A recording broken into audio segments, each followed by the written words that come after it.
Hola, Buen día, buen día. profe.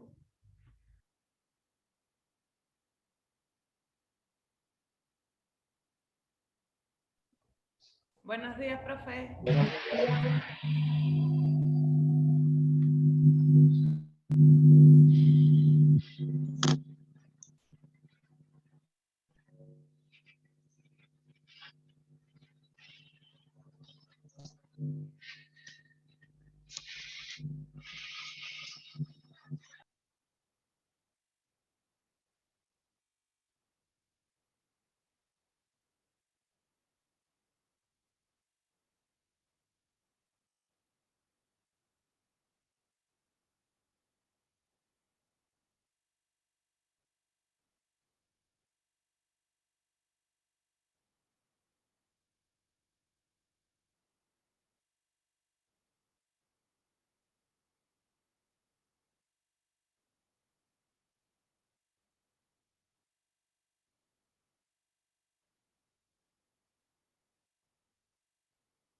Tenemos, faltan algunas más y empezamos.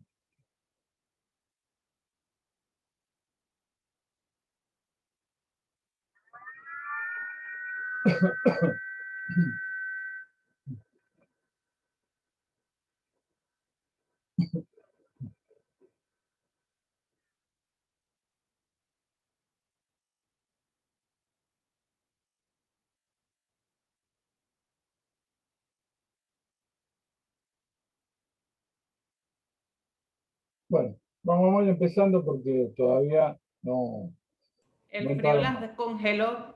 ¿Eh? El frío congeló a las muchachas. Seguro, seguro. Nos congeló a todos, creo.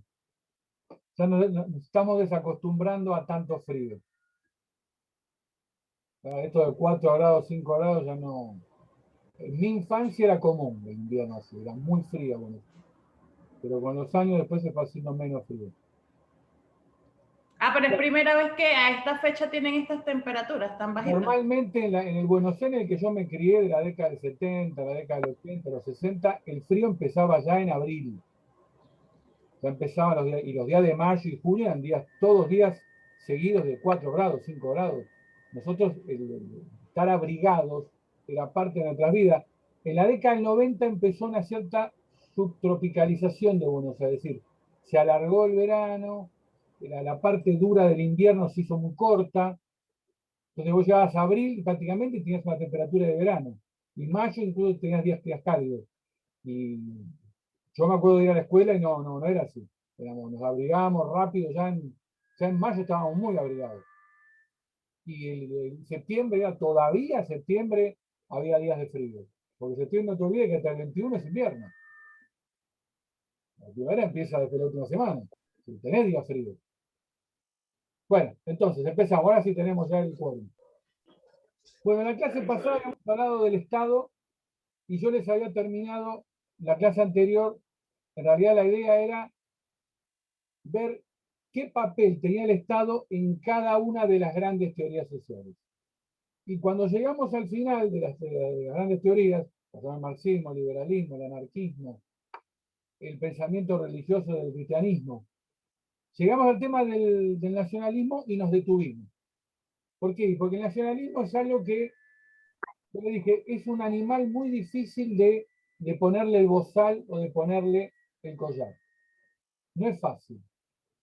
Cuando a cada uno nos preguntan qué entiende por nacionalismo, siempre, a mí me pasaba también cuando estaba en la facultad en los primeros años, es como que tenía un montón de ideas inconexas sobre el nacionalismo y no sabía bien de qué se trataba. Por eso es que cuando estaba en la facultad realmente ha sido uno de mis temas a los que le dediqué más tiempo, era cómo tratar de darle forma a eso que llamamos nacionalismo.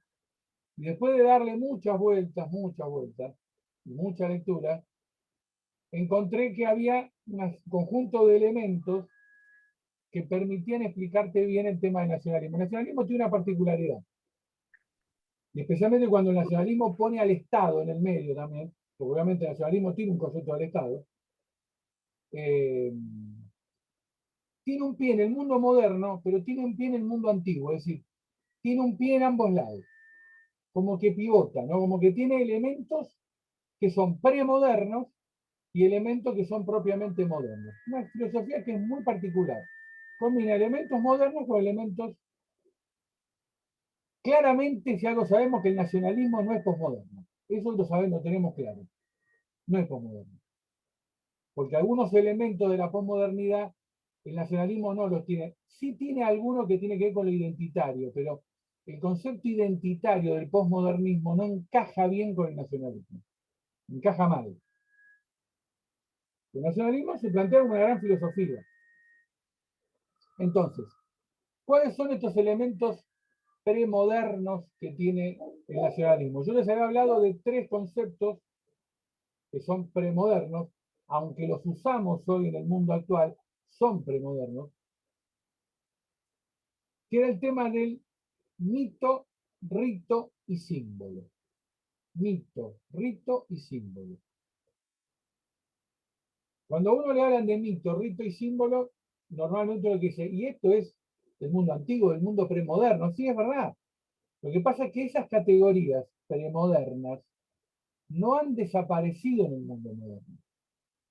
Cuando yo les decía la otra vez que nosotros de alguna manera, cuando festejamos el Año Nuevo, festejamos una fiesta astronómica, es porque el mundo premoderno no desapareció. Nosotros lo que hicimos fue adornarlo, aderezarlo con una pátina científica. ¿Por qué? Porque lo que hacemos es, lo que tenemos es un sistema de clasificación. Ustedes saben que una de las obsesiones de la modernidad, ¿cuál es? Es clasificar. En la modernidad todo tiene que ser clasificable. Tenemos que tener un nombre y un apellido, tenemos que tener un documento de identidad, el Sol, la Tierra gira en torno al Sol 365 días, es decir, todo tiene un número, una clasificación, tiene que entrar en alguna clase. Es una obsesión que hay un sociólogo ruso radicado en Estados Unidos que la llamaba cuantofrenia. La frenia por el quantum, la frenia es el amor, la obsesión con el tema de cuantificar y clasificar todo, que es propiamente de la modernidad. Pero bueno, yo les había definido lo que era el símbolo. Y de alguna manera le había definido el rito.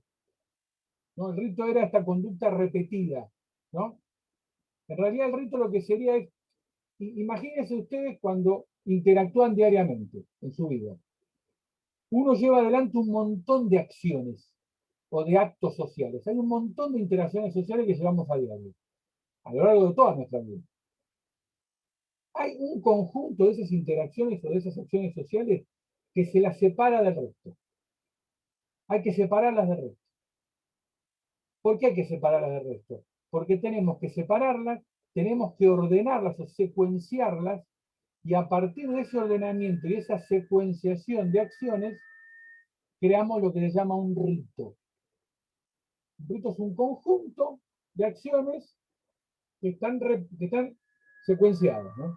Cuando uno dice el ritual del matrimonio, es un conjunto de acciones secuenciadas. La religión está llena de rituales. En el mundo moderno, ¿cómo lo llamamos esto? Nosotros decimos el ritual del trabajo. ¿Cómo lo llamamos? La rutina del trabajo. El mundo moderno le cambia al ritual, le pone rutina. Pero no deja de ser igual lo que hacemos. Un conjunto de acciones ordenadas que se llaman trabajo. Entonces, una secuencia de cosas que tenemos que hacer que se llama trabajo. Que está separada del resto. Por eso la llamamos rutina trabajo. Cuando tenemos que desarrollar nuestra vida en el tiempo libre, ¿qué lo llamamos? Las rutinas del tiempo libre, los rituales del tiempo libre. Todo lo que hacemos, vamos a comer afuera, nos reunimos con los amigos. ¿Está? Entonces, de alguna manera nuestras vidas están ritualizadas.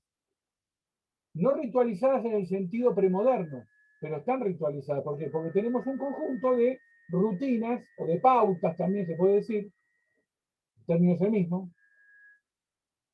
que de alguna manera nos permiten desarrollar nuestra vida. Por ejemplo, es cierto, ¿no? Cada ritual o cada rutina tiene un guión. O sea, nosotros la hacemos y ese orden de acciones tiene un sentido. Hay una que va primero, una que va después. ¿Y quién nos provee eso? Como dije antes, los grandes relatos son los que nos proveen, nos dicen, estas acciones son rituales y tienen este sentido. Sirven para esto. En el caso del nacionalismo, el nacionalismo lo que hace una narración que se llama una narración mítica. ¿Qué es una narración mítica? Sí, va a buscar al fondo de la historia un conjunto de símbolos y de rituales y los integra en una narración. Los integra en una narración. Conjunto de símbolos y de rituales que los integra en una narración. Por ejemplo, Argentina, cuando va a buscar su nacionalidad, su nacionalismo, va al fondo de la historia, que va al comienzo, va, ¿no? Revolución de Mayo, va al Día de la Independencia, busca un conjunto de símbolos y de rituales, ¿y qué hace? Los integra dentro de una narración. Por ejemplo, el tema de la independencia no es un símbolo, es un ritual. Es decir, nosotros lo que hacemos es repetirlo todos los años para recordar ese conjunto de acciones que se llevaron en 1816. La bandera es un símbolo, el himno es un símbolo. Entonces vos integras la bandera, el himno, el Día de la Independencia, y todo eso lo hilvanás en una narración que, como toda narración nacionalista, ustedes saben, el nacionalismo no es un relato del todo objetivo. Es decir, en toda narración nacionalista hay elementos que se sacan de la historia y hay elementos que se agregan. El nacionalismo bien tiene un relato construido. O sea, hay un montón de hechos que ocurrieron que, como no encajan en la narración, el nacionalismo, ¿qué hace? Los saca. ¿Por qué? Porque ese hecho, ese acto, es anómalo.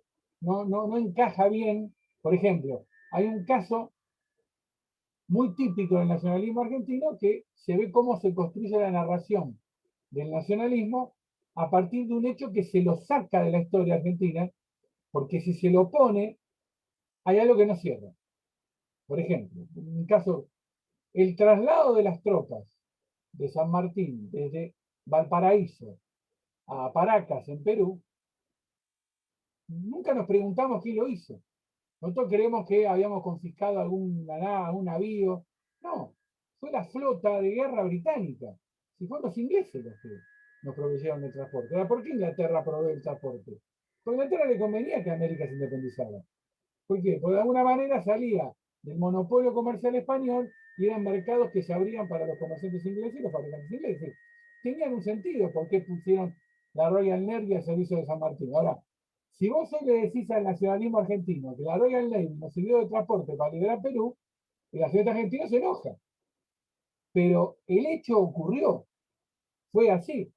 El almirante que estaba al frente de la flota era Lord Cochrane, el inglés, porque estaba al mando del transporte de la Royal Navy. Es una flota de la Royal Navy. ¿Qué quiero decir con esto? Que todo nacionalismo tiene una construcción que tiene algo mucho de objetivo, pero también tiene mucho subjetivo. Entonces, lo que se hace es, se toman un conjunto de hechos y se dice, bueno, ¿qué hechos entran y qué hechos no entran? Bueno, estos hechos no entran y estos entran. Con lo cual, aquel curioso, yo me considero siempre un curioso, va a buscar aquellos hechos que no entraron.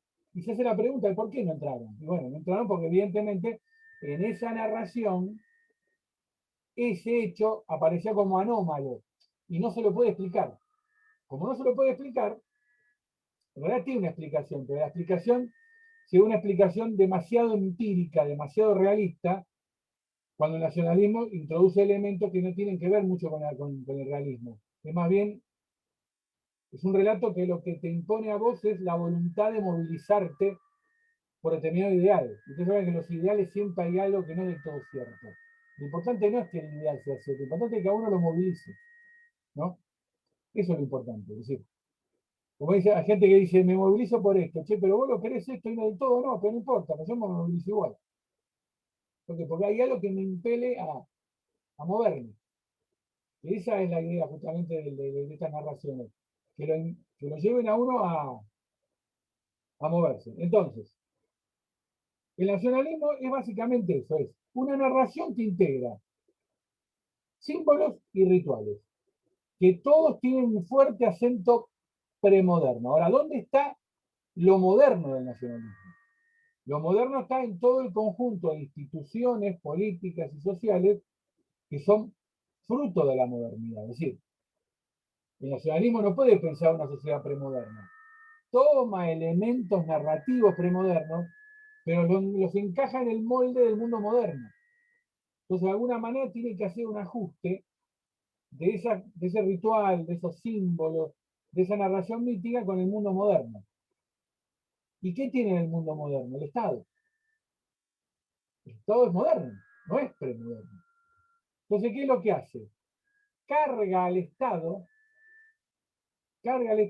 de todo un conjunto de rituales y de símbolos propios del mundo premoderno. Y de alguna manera, por eso los nacionalistas le ponen mucho énfasis a las fiestas patrias, a los símbolos patrios, instrumentaliza el Estado, que es moderno, ¿para qué? Para enfocarlo hacia todo ese conjunto de rituales y simbologías que son premodernos. Y además también tiene un elemento importante, que es el nacionalismo crea un relato en torno a la nacionalidad. Y ese relato se vehiculiza vía el sistema educativo. El sistema de medio de comunicación que hace, vehiculiza esa narración. Siempre nosotros tenemos una historia contada en las escuelas que es la que nos cuenta de cómo se constituyó la nación argentina. Como digo, la nación brasileña, por decir, una nación francesa. Y es muy difícil contraponerle una visión distinta. ¿Por qué? Porque como que hay una visión que está socialmente aceptada. Por ejemplo, a ver, el tema de los próceres de la Argentina. ¿Quién decidió que determinadas figuras sean los próceres de la historia? En la Argentina hubo claramente una historia que fue la desarrollada por Mitre, y fue una decisión de Mitre de decir que Belgrano y San Martín eran los principales próceres de la Argentina. Él tomó esa decisión y escribió las dos historias de San Martín y de Belgrano. Pero puede haber habido otra historiador que pudiese haber dicho que el gran prócer de la historia era Mariano Moreno, no San Martín y Belgrano. ¿Entiendes? Es una decisión que fue subjetiva de parte de Mitre. Él tomó esa decisión. Y en la historia de todos los países hay tomas de decisiones respecto de qué prócer tiene que ir y qué prócer no tiene que ir. ¿Qué es lo que estoy diciendo? Si bien existe la nacionalidad, en todos estos relatos hay en algún momento alguien o un grupo que decide cuál es la historia que se tiene que contar. Y esto ha ocurrido siempre en todos los nacionalismos, y yo diría que ha ocurrido en cualquier gran relato entre los cuales vivimos. En la iglesia pasó igual. Si ustedes saben que cuando se creó el cristianismo, había un montón de evangelios en disputa. Fueron los padres de la iglesia los que decidieron cuáles iban a ser los canónicos y cuáles los apócrifos. ¿Por qué? Porque ellos habían articulado un relato del cristianismo que encajaba bien con un conjunto de evangelios. Los otros dijeron son apócrifos. ¿Por qué? Porque no encajaban con la visión de los otros 4 o 5 que había. Ahí también se tomó una decisión. Por eso tanta gente lee los apócrifos. Porque quiere ver qué es lo que cercenó, lo que se dejó de lado. Pero fue apócrifo porque alguien dijo que era apócrifo. Y alguien dijo que era canónico. ¿Por qué? Porque hubo un grupo que triunfó y dijo, estos son los canónicos. Y los otros no entran. Entonces siempre hay una disputa, ¿por qué? Por quién es el que decide, o sea, quién es el que decide el relato, quién es el que decide qué cosas entran y qué cosas quedan afuera. Y el nacionalismo, a diferencia de los otros relatos que son racionalistas, tiene elementos que son racionalistas y modernos y tiene elementos que no son modernos. Y ahí estriba gran parte de a veces de la fuerza que tiene el nacionalismo. ¿Por qué? Porque al introducir elementos premodernos, de alguna manera reconoce que, como yo les decía en las clases anteriores, que en el aparato psíquico del humano hay elementos que son simbólicos y hay elementos que son racionales. Si no somos 100% racionales. Si fuéramos 100% racionales, las religiones no habrían existido y de alguna manera los relatos nacionalistas no existirían. No existirían las teorías conspirativas tampoco. O sea, si existe todo eso, es porque de alguna manera nuestro aparato psíquico tiene configuraciones simbólicas y tiene configuraciones racionalistas. Hay momentos que somos racionales para algunas cosas y hay momentos que no somos racionales. Somos simbólicos. Y ahí es donde entran, ¿no? Estos relatos. Por eso, como decía un profesor, yo tenía en la facultad, decía, mientras haya preguntas que la razón no dé respuestas, siempre va a haber lugar para una configuración simbólica. ¿Por qué?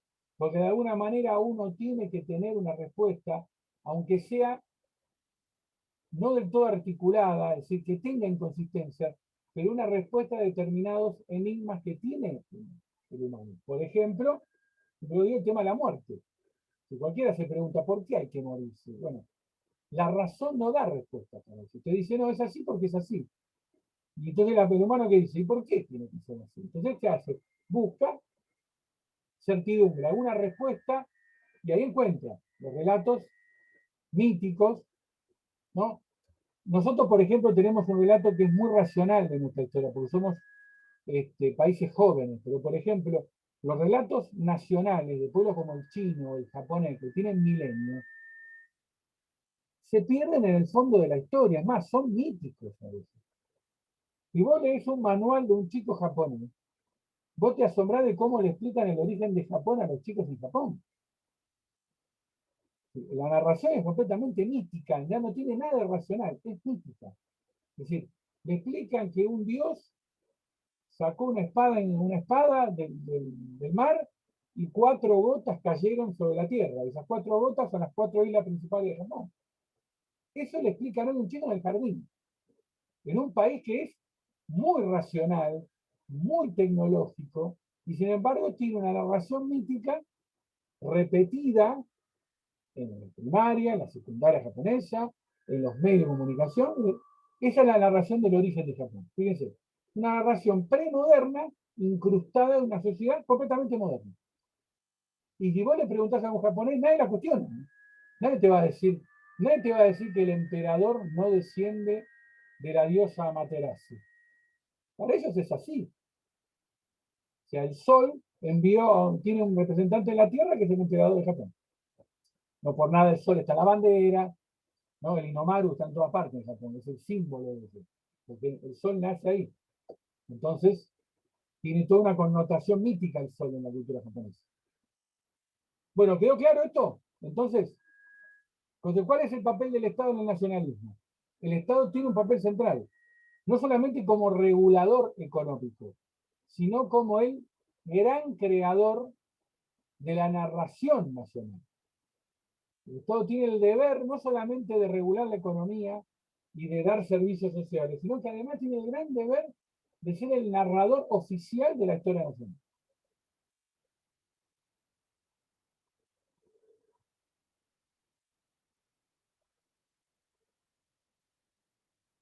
Lo cual, ya les digo, está en todos los estados, pero el nacionalismo cobra una importancia relevante el tema de la construcción de la narración. Bueno, vamos ahora entonces, saliendo del papel del Estado, ustedes van a ver que la única filosofía, la única teoría social que propone que el Estado sea abolido es el anarquismo. Después el resto, de alguna manera, llega a algún tipo de arreglo con la idea del Estado. O sea, podríamos ir desde el anarquismo, que dice que hay que abolirlo, deja de existir, el liberalismo que le da más importancia al mercado que al Estado, no dice que el Estado desaparezca, lo que hace es limitar las funciones del Estado, es decir, el Estado queda en un segmento muy pequeño y el resto todo es mercado. A las otras filosofías donde el Estado ocupa todo el espacio y el nacionalismo donde propone de alguna manera algún tipo de de sociedad donde el Estado tenga una participación importante, pero el mercado también exista. Es decir, una sociedad mixta, con una leve inclinación hacia el lado del Estado. Es decir, una sociedad que está gobernada por un partido nacionalista va a darle al Estado un lugar más importante que al mercado. El nacionalismo es algo que no tiene, que no es liberal. Eso es claro. No es liberal. Es conservador, pero no es liberal. Esa es otra cuestión que uno tiene que aprender a distinguir. Una cosa es liberal y otra cosa es ser conservador. El nacionalismo tiene un componente fuertemente conservador, fuertemente tradicionalista. Se apela a las costumbres pasadas de la sociedad. En cambio, el liberal no, el liberal justamente no apela a eso. Cree que las costumbres se van regulando y van cambiando a medida que va cambiando el tiempo. Entonces, lo que antes estaba prohibido, hoy puede estar aceptado.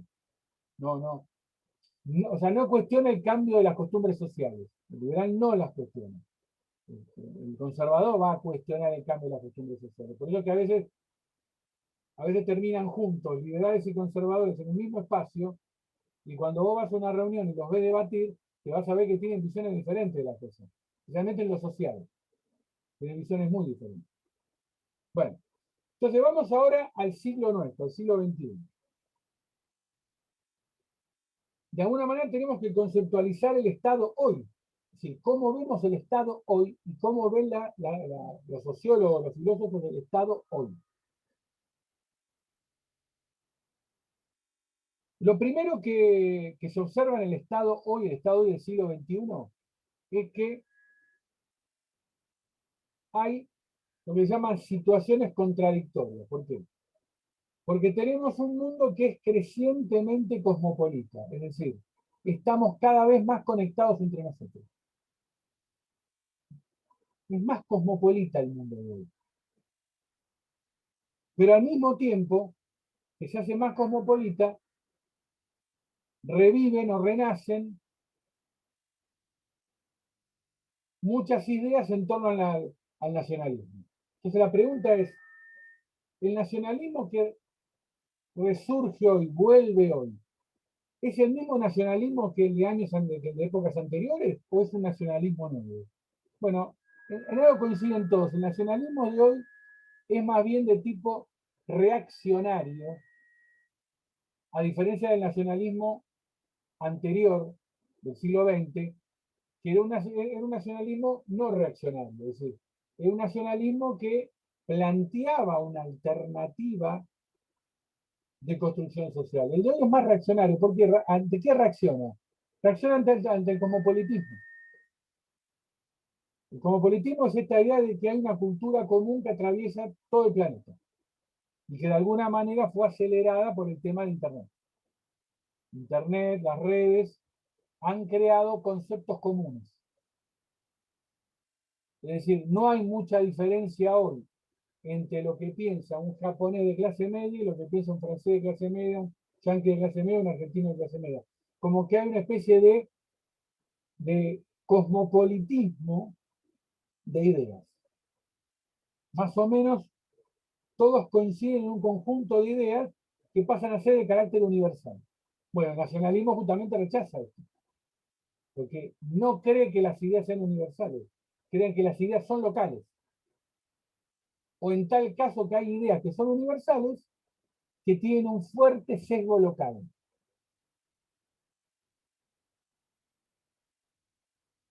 Entonces hay una contradicción entre un mundo que es cada vez más cosmopolita y un mundo que se vuelve cada vez más y quiere refugiarse en lo que se llaman las identidades. Ahora todo el mundo aboga por una identidad, pertenece a un colectivo, a un colectivo identitario. Bueno, esto va en contra del cosmopolitismo. ¿Por qué? Porque el cosmopolitismo justamente lo que hace es borra las identidades. Las borra. Borra la nación, borra toda identidad, todo es universal. Bueno, esto hoy es una contradicción, es una pelea permanente entre las tendencias cosmopolitas y las tendencias identitarias, entre las cuales el nacionalismo sería una. Por eso yo le dije antes que el nacionalismo de hoy no era igual al nacionalismo de hace un siglo. era distinto, era más reaccionario.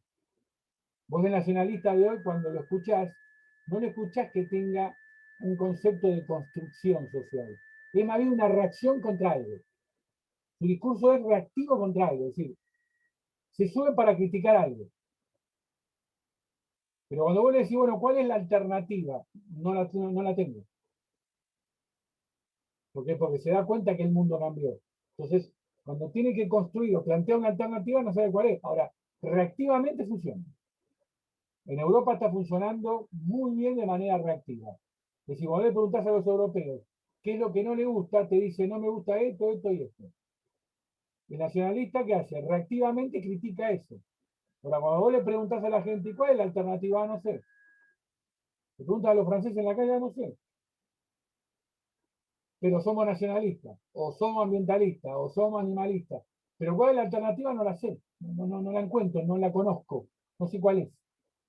Con lo cual nosotros mismos somos contradictorios, porque al mismo tiempo que decimos que hay cosas que no nos gustan, cuando nos dicen, bueno, ¿qué es lo que te gusta? Ah, eso no lo sé. Lo que queda de manifiesto, como dicen los sociólogos, es que el hecho de rechazar un conjunto de cosas no es que por diferencia salga lo que te gusta. No sale lo que te gusta por diferencia. ¿Está? Entonces, en el siglo XXI el Estado está ubicado ahí. Hay una tendencia cosmopolita por un lado y por otro lado están las tendencias identitarias. Es una pelea. Estamos chocando todo el tiempo. Porque de alguna manera lo que quieren el grupo identitario es copar la agenda para que el Estado lleve adelante su agenda. Entonces, ¿qué quiere el ambientalista? Copar ciertas partes del Estado para llevar adelante la agenda ambiental. Pero al mismo tiempo el Estado no puede ser solamente la agenda ambiental, hay un montón de agendas en el Estado. Porque cada grupo va a querer que su agenda se realice. El problema es que muchas veces esos grupos tienen objetivos que son conflictivos. No todos los grupos de identidad tienen el mismo objetivo, tienen objetivos diferentes. Entonces el Estado pasa a ser un terreno de combate entre diferentes agendas.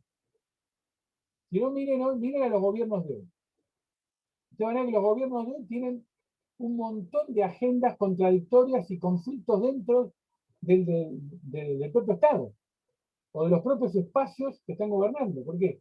Porque de repente tienen grupos que son ambientalistas, son animalistas y veganos que conviven con grupos que, por ejemplo, defienden los intereses de los frigoríficos.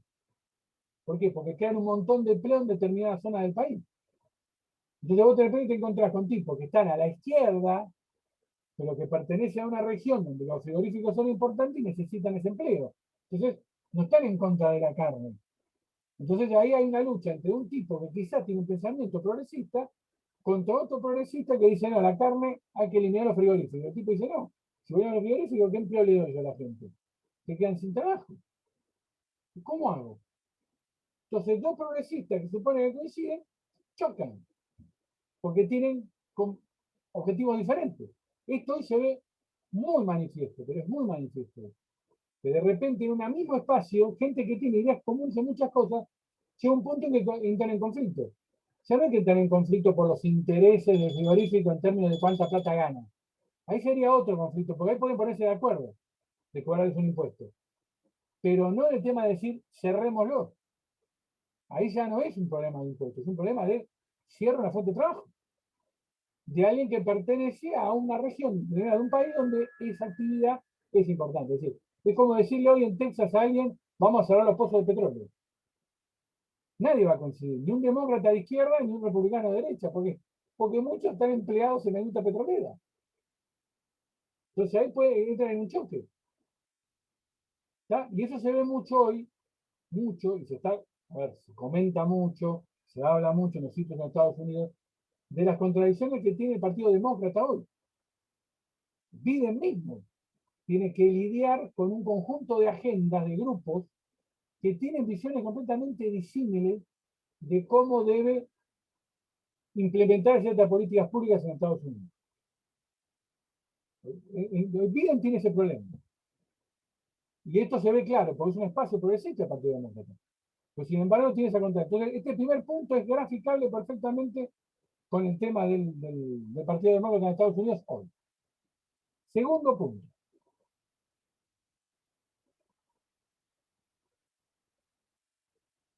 El segundo punto tiene que ver con que el Estado es una idea universal.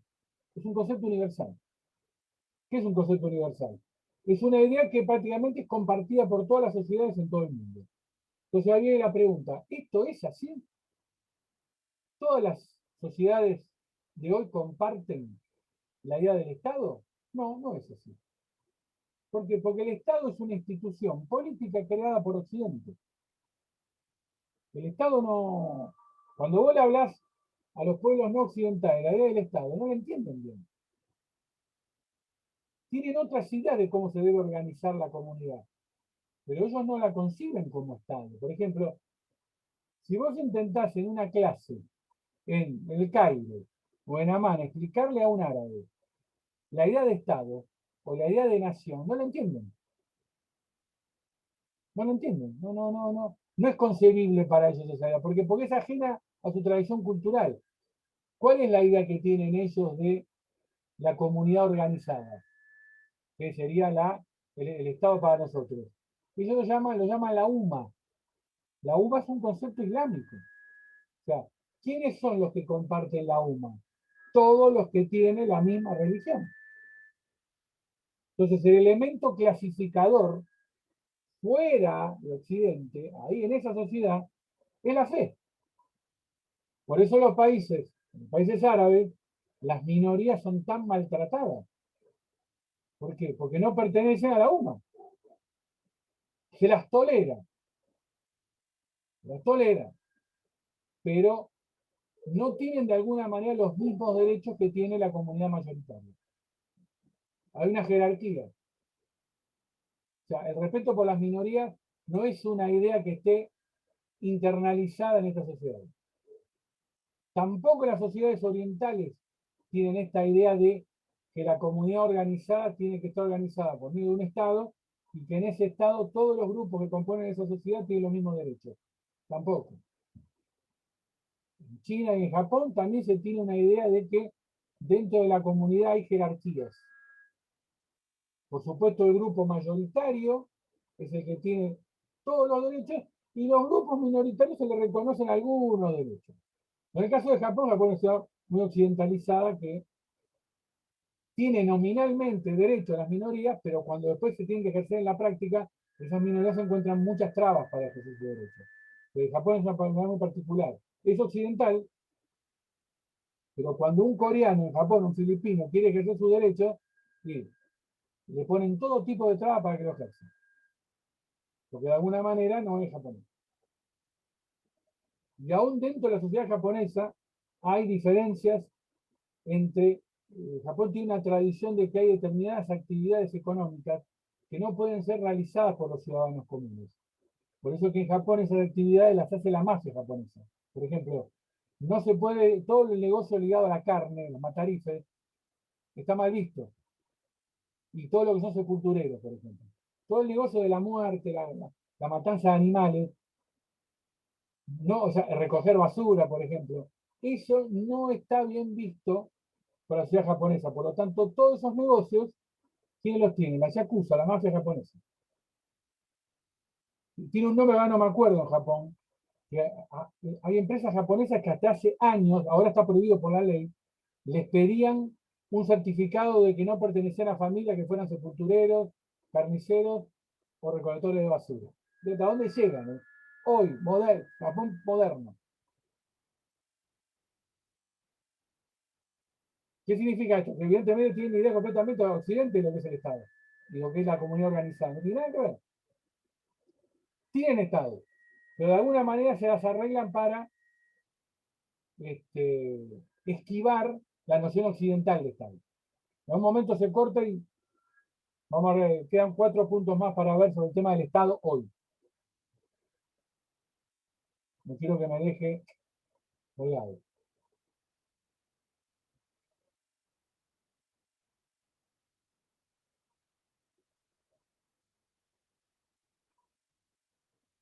Pero vamos.